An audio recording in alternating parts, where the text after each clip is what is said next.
There's no magic formula or quick fix shortcuts here. I'm a natural planner and a long-term investor, but I have been genuinely financially free from the age of 47. I'm going to share with you some of the lessons that have led me to that financial freedom. The first one, there's one very powerful reason why I achieved that financial freedom, and that's because I've always known why it was important to me to achieve it. Now, the why has changed over the time, but it's having that clarity that really made the difference. Now, my initial why was security, and to explain that, I need to take you back to 1980.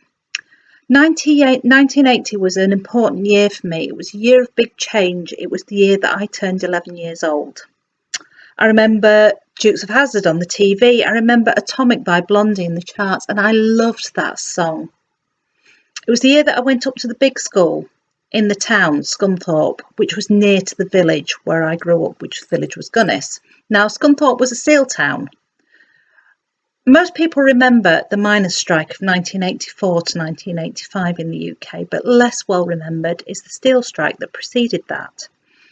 On January the 2nd, 1980, the strike started and it lasted 14 weeks.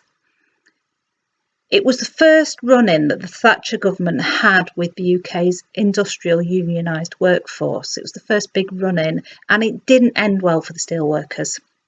The following year, the Normanby Park Steelworks in Scunthorpe closed. Now, that was the steelworks that my dad worked at, and my dad, like half of the town, suddenly became unemployed. So they were all made redundant, and that had a massive impact on me at the age of 11. Now, we didn't starve, we weren't penniless or anything like that, but that was the first time that I really remember money being tight. Now, I was lucky. Mum was a school teacher. Dad ended up running his own business, and I was so proud of him for that. But life never felt quite as free and easy as it did back in the late 70s after that.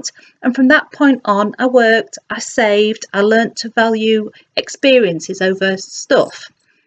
And I was absolutely determined I was always going to have a financial safety net. And I think it's because of that exposure to money being a bit tight when I was young. But I did become absolutely determined that security was important. I never wanted to be in a position where, for example, I needed to worry about having a roof over my head. And I think it's that obsessive need for security that set me on the path to financial freedom. Now, the why has changed in me over time, and I'll explore that more in the next video. But in the meantime, why not come along with me and have a look at these videos? Have a think about what financial freedom could bring to you. And if you like the video, please click like, click below, subscribe to the channel, because I'll be producing more information and more videos like this as we go along.